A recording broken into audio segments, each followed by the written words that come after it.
Is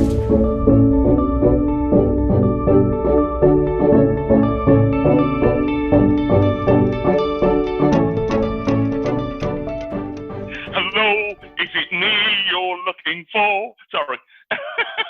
Funnily enough, yes it is, and I'm glad you're there. So welcome everyone to ComChats by Community Catalysts with Clenton and myself, where we chat with interesting people who have dedicated their lives and their careers to serving community in one way or another. And today we had a fascinating discussion with Professor Donna Hall, who brought about the Wigan Deal, and before that served in public office in other councils as well, and is now working with health systems to sort of bring about change there. And I was very struck, Clenton, at just what a kind of incredible journey she's been on and what a incredible character she is.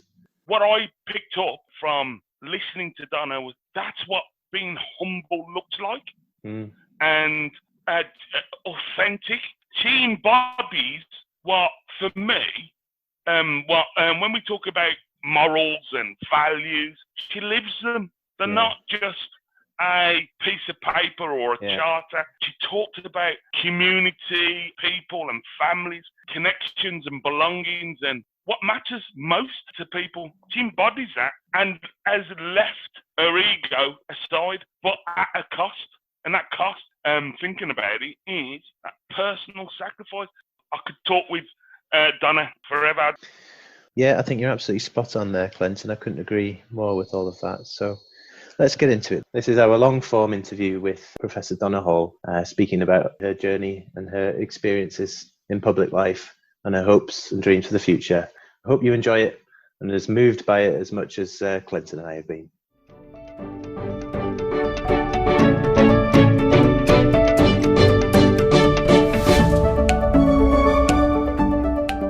Donna, hi, and welcome to ComChats. It's a real honour to have you with us today. We kickstart every interview on ComChats with a few quickfire questions. Donna, these questions have been taking up a lot of headspace, and these are really to the core questions. So our first question is, what's your favourite meal? Oh my goodness, that's a really good one. Chicken, well, I shouldn't say this because I've actually gone vegetarian, but I like chicken chow mein. Nice. I love it, it's my favourite. So is that a corn chow mein then you have done? Yeah, I love corn as well, yeah. My daughter's vegan and she'll kill me for saying that. Right, see? Donna, any pets? I think I know the answer to this question. Oh my goodness, yeah. Wow, Nick, where do I start with my pets? I've got I've got 3 dogs, rescues, and I had another one last week. I was looking after one last week, so I had 4 dogs. I had 2 cats, but one's recently died, so I've just got 1 cat. So 1 cat and 3 permanent dogs. Wow. So yeah, we've got lots of fields around us and nice walks. So the dogs, very lucky dogs, have come over from Bosnia, in from a shelter. They were street dogs, and they've come to live in a nice part of the world. Wow, lovely. Any particular hobbies or pastimes you enjoy? Oh, that's a good one. Reading, I love reading. I used to like holidays when we could go on them. But I love my family. My family's my main hobby, and spending time with my family. I've got 2 daughters in their 20s, and sister's a midwife at the hospital that I chair, and she's got 4 children as well. So my family, because I've worked long hours most of my career, I'm just really starting to enjoy spending more time with them. And obviously, just lockdown happened just after I retired, so it's not been easy. But I'd say family, reading, walking. I started running, but I'm rubbish at it. Oh. So I'm sticking to walking. I did 10 miles on Saturday. I went up a big hill on Saturday and did 10 miles. Wow. Congratulations. That's an achievement. I just like looking at people running. Yeah, me too, yeah. Me too. So you're back in local lockdown now, are you, where you are? Yeah, we've got local lockdown measures in place, so we were okay for a month or so, and then it's gone back Greater Manchester because the infection rate was going up. Yeah, we can't meet, we can't go around to family and friends' houses or anything, so it's kind of back to how it was.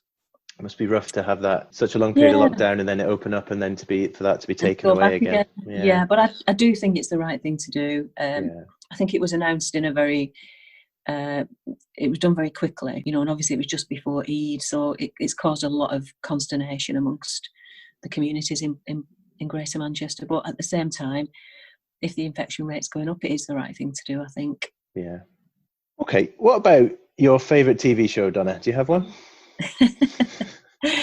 Oh, I'm obsessed with Netflix. I love Line of Duty. That's my favourite of all. I think one of my favourite ones. And I was gutted when it finished. I think there's another one in the offing, isn't there? So I love Line of Duty. I can never work out what happened. Like I watched, because it's been on for so long. Like I remember watching the first ones and then couldn't get to grips with it. And then I just thought it's too much for me, and I just gave up. To be honest, but that's the end of most of my TV box set viewings. I just give up because my brain runs out of space.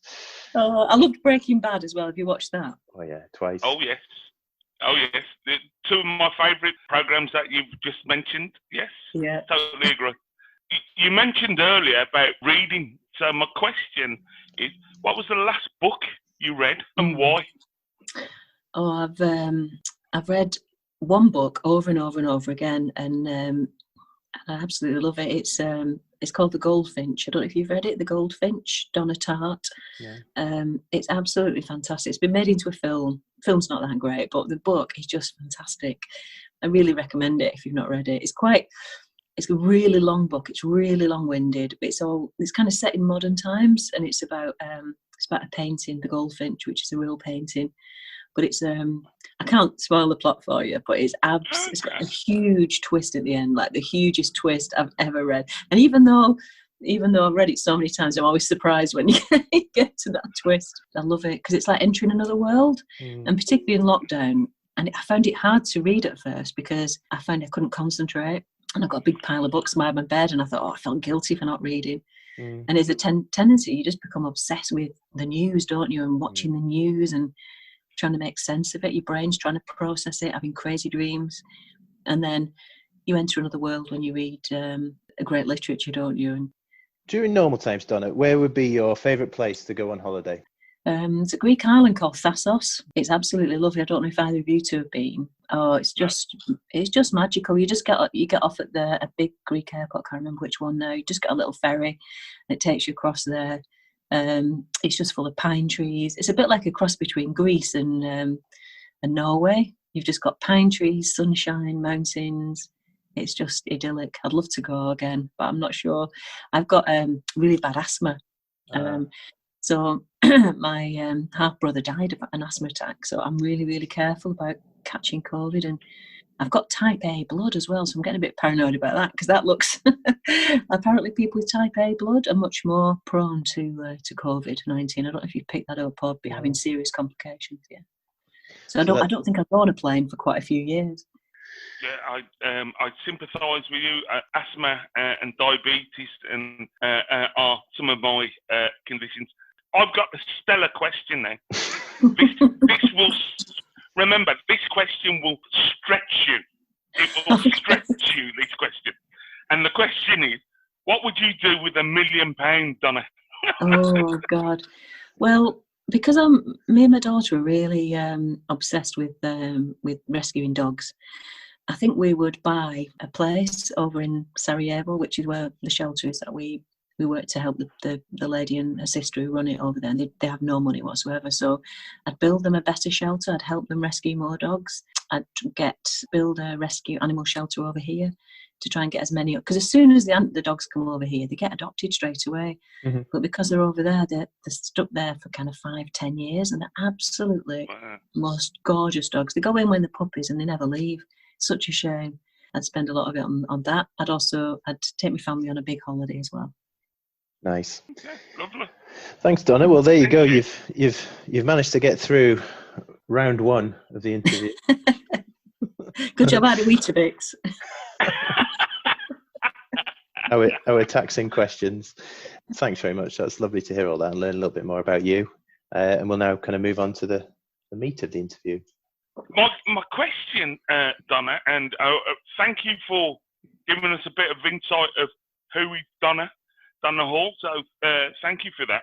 My question is, what are some of the people who have influenced or inspired you to do what you do? Yeah, oh, it's a brilliant question. I think I know everyone must say this, but your mum and dad. So I'm adopted, and I was adopted from being a small baby, and my mum and dad were just two working class people, couldn't have kids of their own, and gave me a chance. My birth mum was 17 when she had me. She wanted to keep me, but her parents wouldn't let her.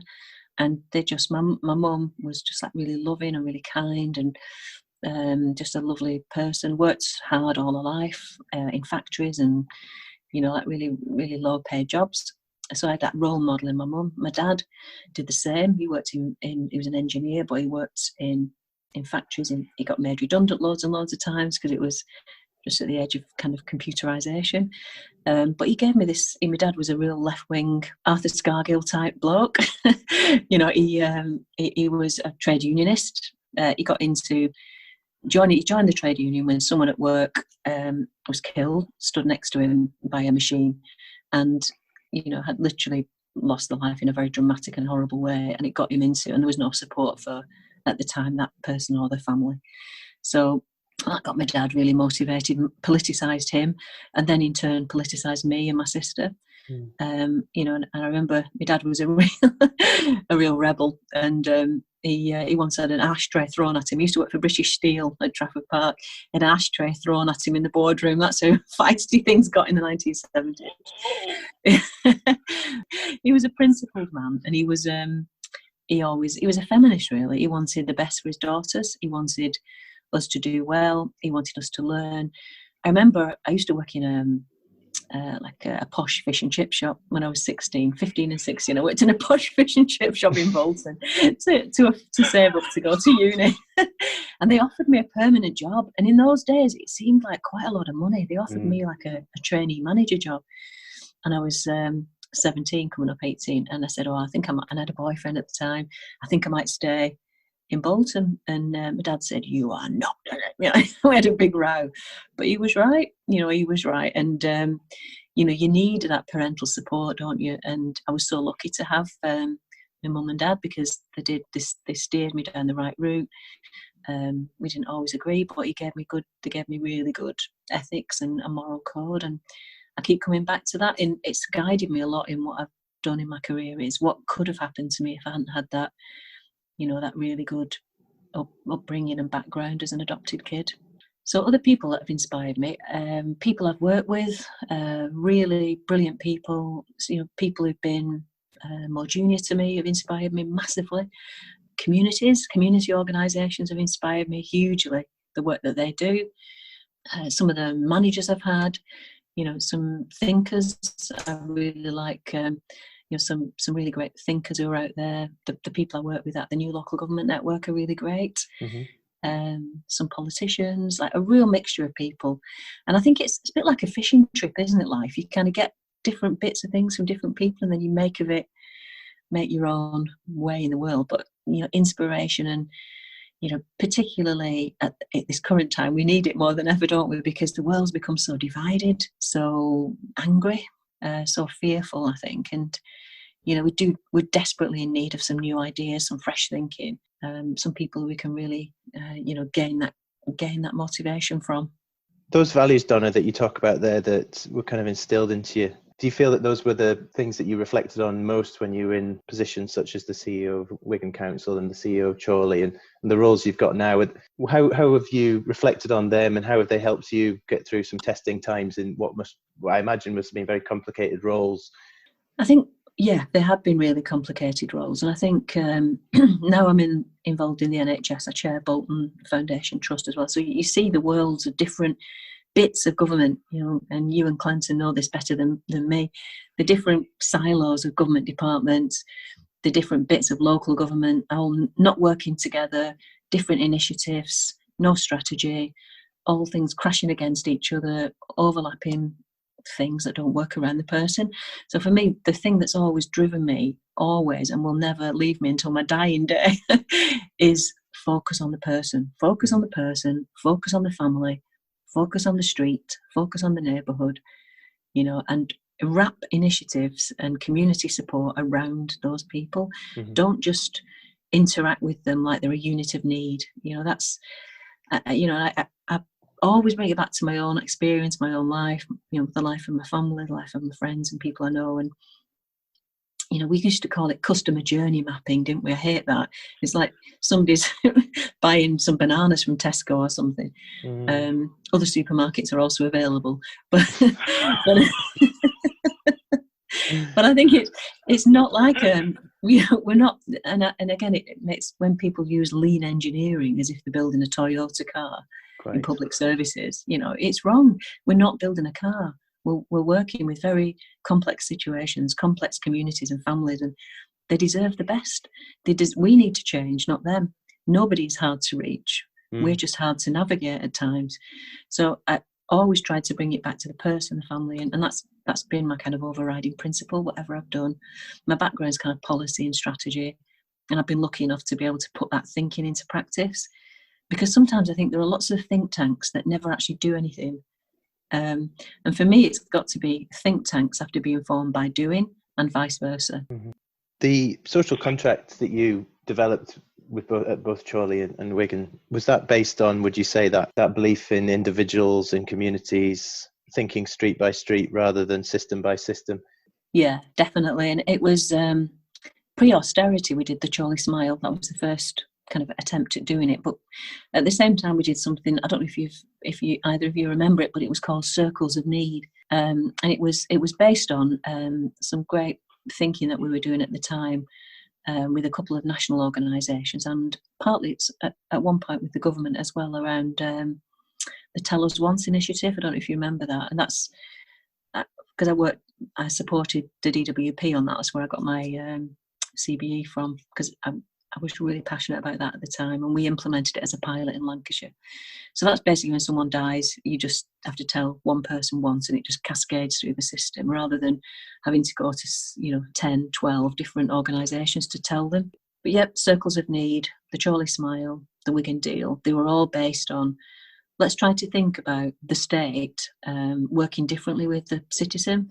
Let's try and think about the citizen as being an empowered part of the state, not somebody who has to be subservient to the state and get what they're given, and in a kind of bog standard top-down, paternalistic way. Let's empower communities. Let's empower the citizen to have a say. So one of the key parts of the Wigan Deal was, tell us when we get it wrong, and we'll change, and we'll listen, and we'll be humble. Because prior to that, Wigan was a very, it's always been Labour, very big, very paternalistic, always well performing, way before I went there, but quite, I don't know, old fashioned in its way of working. Very much departments who didn't get on with each other. They were almost in competition with each other. When it came to budget setting, they would all play a game. When it came to setting strategy, each department had its own. They didn't work with the NHS, and they didn't listen. So the deal was partly a way to change the organisation as much as change the relationship with citizens. And we did a lot on culture change, real lot on culture change, on shifting the way that all public servants working in the place treated citizens as, they were serving them, not the other way around. They were serving the citizen. And I think sometimes as public servants, they miss the serving bit out. That they seem to think that they are somehow better than the people that they serve. And it was a reminder, really, and I got this from my dad, come back to who you are as a real person. I was told very early in my career, don't become a stuffed shirt when you become a chief executive. Because I see so many chief executives who think they have to behave like a chief executive, which is like, being distant, being remote, being focused on ego and self, rather than team, organisation and citizen. I've always been a fan and an admirer of yours, because you always use language that I would call everyday language. It's not, you just talk about a stuffed shirt, or it's everyday language that I get from you, being real, being an everyday person. So my question would be, how did you get Wigan You know, the Wigan Deal's I think it's quite renowned and known. How did you get the workforce to listen, being humble? Because they're quite simple terms, but they're transformational behaviour change, I think. How did you go about? What were the steps that you enabled that to happen? I think the first thing, we went through 3 different phases really. The first one, back in 2011, we had no money. So, you know, we were number 3 on the list of most cut councils in the UK. So there were, out of 400, Wigan was number 3.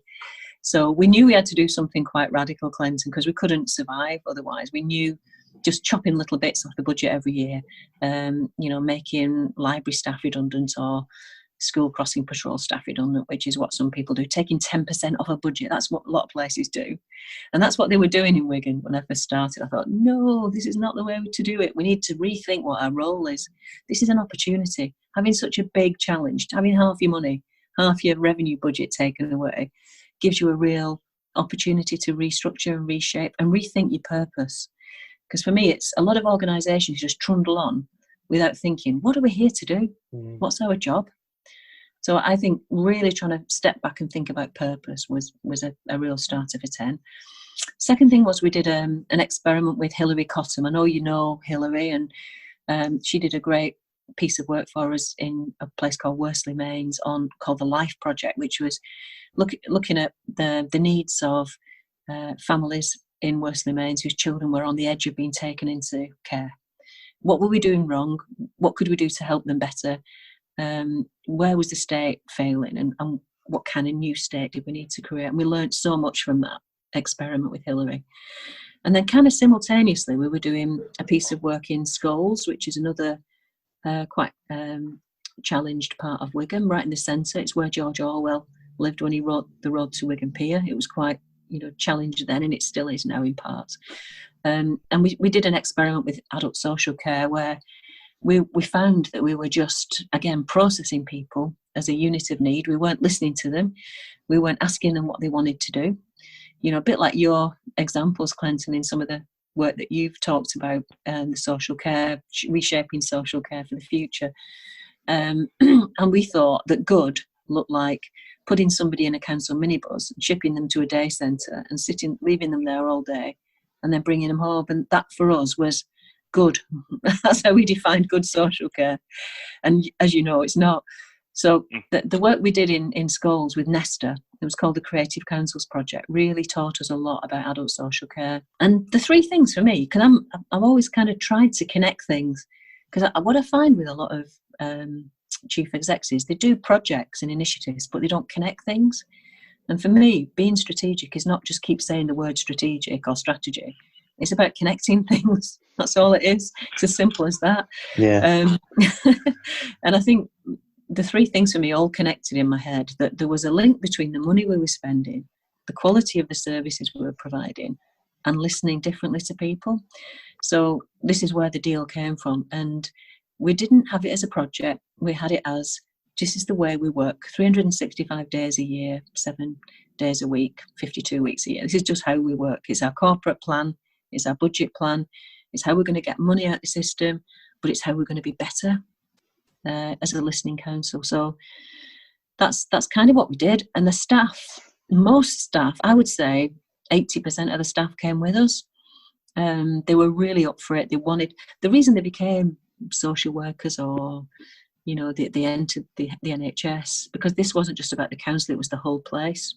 Every public servant, police, housing, NHS, you know, community midwifery, health visitors, school nurses. Schools were a really key part of it. They all became public servants because they wanted to help people. Yeah. Not because they wanted to get through a restructure or do a budget options paper or do, you know, fill in a tick box or hide behind a clipboard. They did it because they wanted to help people. They had compassion. So reconnecting people with their values was what we did. And we did so much on that. We did something called the Be Wigan Experience, which was about your values as a public servant. And, you know, it really did connect with everyone. And I'm being really honest now. And again, I hope your listeners don't mind me being really honest, but there were some people who didn't like it, who didn't get it, who didn't want to serve the public, who were happy behind the clipboard, who felt naked without the clipboard. And so we had to part company with those people. And that was a really important part of it, including people on my own management team who didn't like the deal. They thought it was dangerous. They thought children were going to die. They thought older people would be safer in institutions. You know, people with disabilities needed to be kind of put into boxes and put into organisations that would just, you know, keep them safe without asking them what they wanted to do, how they wanted to live their lives. So we had some challenging conversations, and about 1,000 people left the organisation. But when I look back, they were the right 1,000 people to leave, if you know what I mean, because they didn't share the same values. They were blockers to change. Some of them were, you know, bullies. We had some real bullies, including some bullies on my own management team. We had to deal with that bad behaviour. Always lovely to me, and, you know, lovely to the councillors, but horrific when you spoke to frontline staff about the way they felt. The bullying was horrible. So, you know, again, one of the key things I think about being a chief exec is triangulation. You know, people will tell you things that they want you to hear all the time when you're at the top of an organisation, but you need to find out if that's real. Is that true? You know, triangulate it, speak and listen to frontline staff, speak and listen to communities all the time. Find out, is what you're being told the truth? Or is it just a nice fabrication? And I think the staff really appreciated that. I was dead honest with them. We had this thing about, don't know if you've seen it, cheerleaders, sleepwalkers and vampires. That most people are like really up for change, and they really want to help people, and that's what gets them out of bed in the morning. And so they're cheerleaders for the place. They might have a bad day, you know, but they're there. They want to make a difference. Some people are just coming to work. They'll just do the bare minimum, but they don't really want to put any energy into thinking about it. They just want to do a decent job. So we call them the sleepwalkers. We tried to get them in the cheerleaders category eventually. But there are some vampires in the system, you know, and they will, we all know them, and they will drain the lifeblood out of the place if you're not careful. And too many organisations are fearful of the vampires. They won't take them on. But we did, you know, and whenever we did a restructure, we did it, you know, to make sure that the vampires exited the organisation, because people pay a lot in council tax to keep good services going, and that's paying people's wages. So you want the best for that money, and we wanted the best people, the most energetic, the most passionate, the most innovative, the most courageous. Whether you're sweeping the streets, you know, whether you're working in a call centre, whether you're a social worker, we wanted people who could connect and listen deeply, and, you know, really, really build a bond with people. That's what we're trying to achieve, and that resonated with staff. But what enabled you to be a bold and courageous leader? Because we hear that term, and what you've just described, that's radical thinking and radical idea, because you need to be, you know, I mean, absolutely brave. And what enabled you to do that, to stay true? I'd be interested as well to hear if there was anything that you had to sacrifice personally in order to achieve that, really. You know, if there was something that, like Clenton says there, putting your head above the parapet to that extent and taking that much risk in a leadership role, or which could perceivably be risk in terms of people who didn't like you, and the response people had from that, and it was a big, bold strategy. Did that come at a cost at all? I mean, I think it does take me back to my value base and my moral compass around, you know, I always think of my dad died when he was only 60. My mum died when she was 84. So she had 20 odd years on her own, paying a lot of proportion of her income was council tax. And it always made me think that, you know, my mum pays a lot. She worked hard all her life. I want people who've got, so we froze council tax. That was one of the key part of the deal. We froze it because we realised that people were really struggling to pay, particularly people on pensions and fixed incomes. So, you know, making sure that there was good value for money was a key part of the deal. And I've got this, you know, it makes me sound like I'm a conservative, and I am not at all.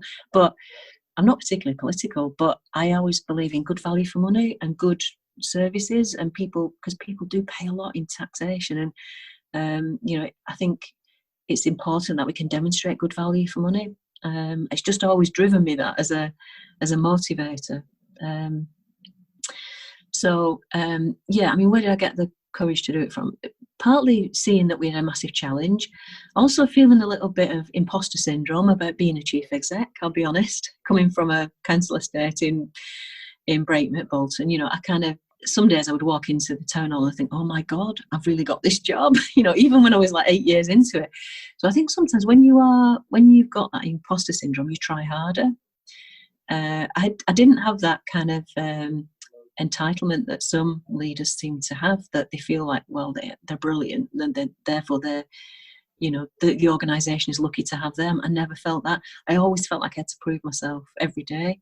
I had to prove myself. I had to make the savings that we needed to do, but also motivate the staff. We did loads and loads of getting out and listening to staff, listening to communities, trying to get the organisation to do a lot more of that, because it didn't. And because Wigan's always been Labour, there's a little bit of complacency there politically around listening to people, around taking on board some of their concerns and reading the mood. Anthropology was something we used a lot in what we did. So we got an anthropologist in to help us redesign a lot of the way that we communicated and listened deeper. We used ethnography, which is a way of listening deeper to communities and understanding how they live their lives. A lot of policy is based around a fictitious view of modern life. You've seen some of the announcements that have come out of the government, these 3-word slogans that we get a new one every couple of days, don't we, at the moment? And they're not based on the reality of people's lives. So they've just become a laughing stock now. And people don't listen to them because people haven't done the research. So that courage, I think, always want to do the best, always having to take hard decisions. I've had so many sleepless nights about making tough decisions around people's jobs, because it's horrible having to do that, isn't it? But at the same time, always thinking about what's in the best interest of people and communities and doing the right thing by them has always been kind of what's driven me to do it. And triangulating, listening sometimes to the most junior, lowest paid person in a room gives you more insight than having a 3-hour meeting with your own management team, because that most junior person or that member of a community organisation can tell you the truth. Mm-hmm. And encouraging a culture where it's okay to speak truth to power, I think, is really, really important role of a chief exec. A lot of people are too scared to go. I remember speaking to one person once who said, not in Wigan, in another organisation, I can't say that. I can't tell the truth to that person because they're 2 levels above me and I'm only on this particular band. I thought, God, what a terrible culture that organisation must have for that person not to be able to say what's going well and what's not going well. And because how can leaders change things if they don't know? So having that antenna, having those, I used to call them the awkward squad, people who would be always not cynical but sceptical about change, but going to them, actively, proactively going to them and asking them, how will this work? What do you think? What are the pitfalls of this? And surrounding yourself with people like that, I think, is the job of a leader, definitely, in whatever organisation you're in. Coming back to the kind of the toll that it takes on you, yeah, of course. I mean, I left, I retired early. I couldn't have done another day, I'll be honest. I'd done 8 years, almost 20 years as a chief exec, maybe 17 years as a chief exec in local government, 20 as a deputy. You just kind of, it does wear you down, particularly having to make cuts, constantly make cuts. It wears you down. I think in the end, I had a couple of people who were opposition councillors or former opposition councillors who just took a dislike to me.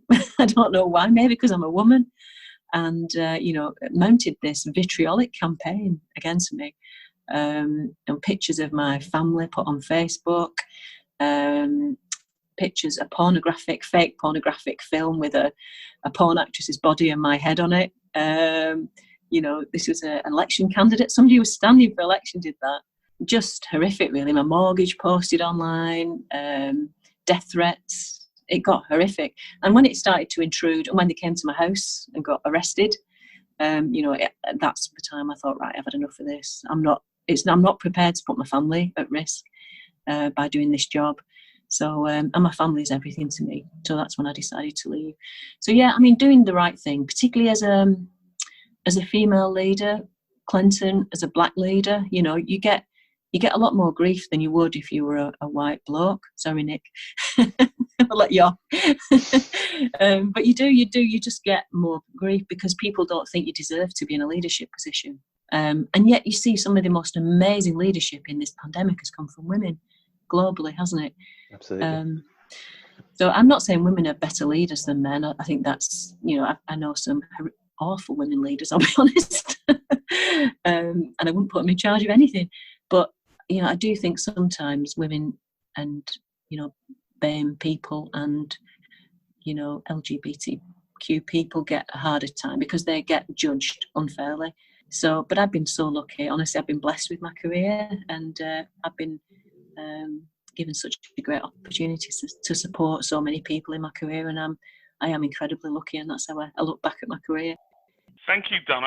I'm really interested with the part that, for me, you've just opened the door about, which is about inequality and Black Lives Matter, but especially when you referred earlier from your dad's the feminist principle, which started for me the term of intersectionality. What's your thoughts of what's been happening with Black Lives Matter and the focus of intersectionality? How do you feel we should be looking at that from the British point of view?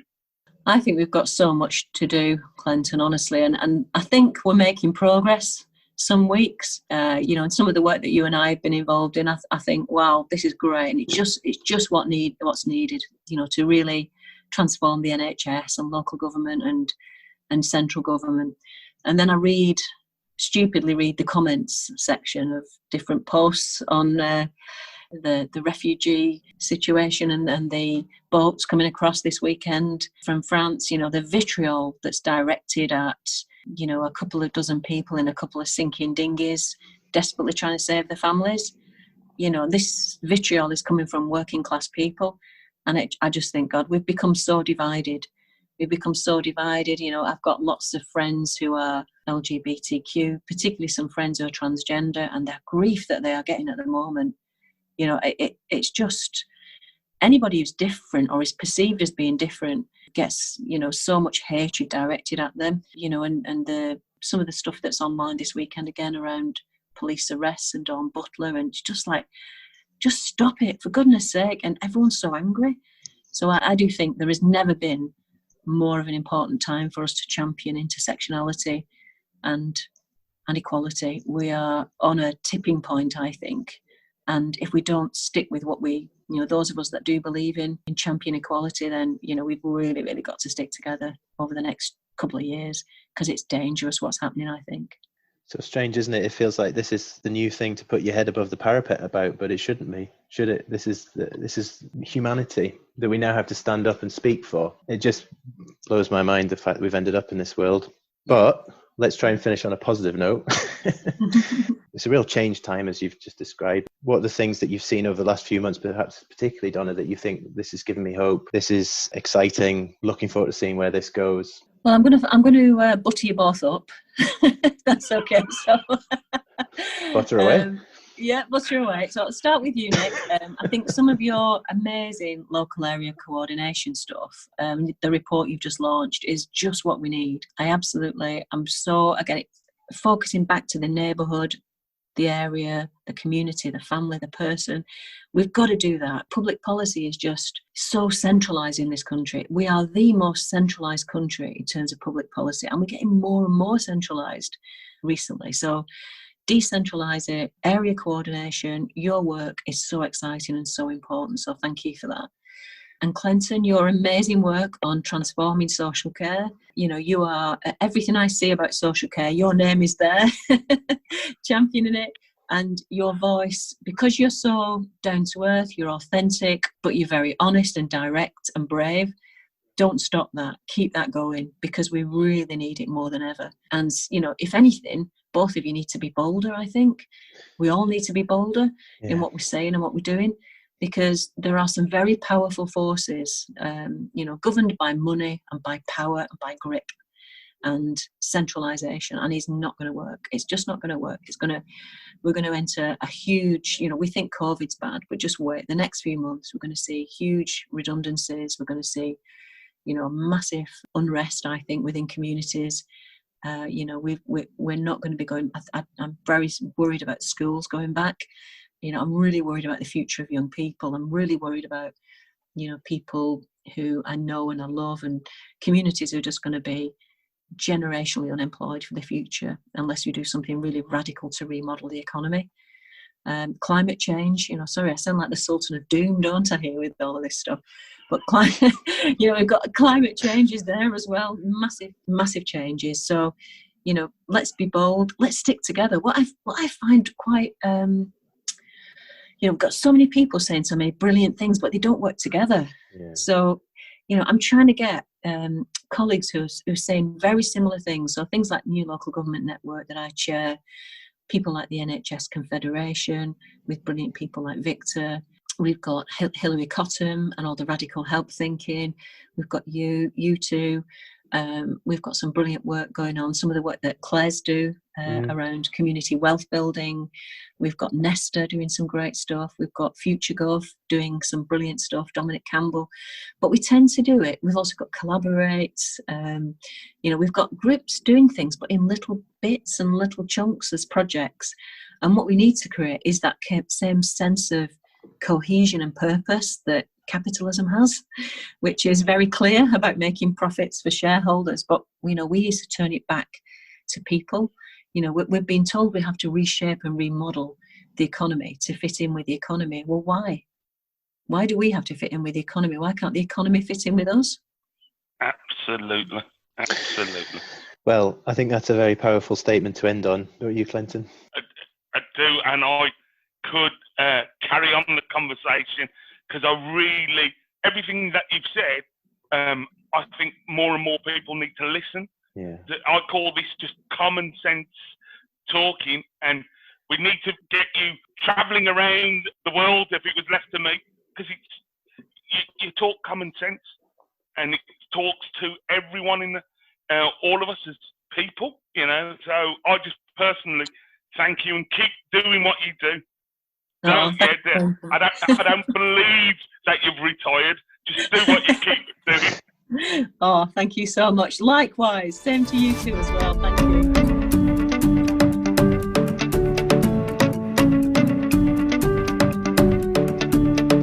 Hi everyone, thank you so much for listening to that latest episode of Chats. We really hope you've enjoyed it. If you've been moved by it, if you have enjoyed it, please do share it. Stick it on your Twitter or your social media, or maybe email it to a friend or a family member or a colleague. All we're trying to do here is get a good word out there of the hard work that people are doing, and we'd like that to inspire and inform others. So please do share. Thank you. Thank you.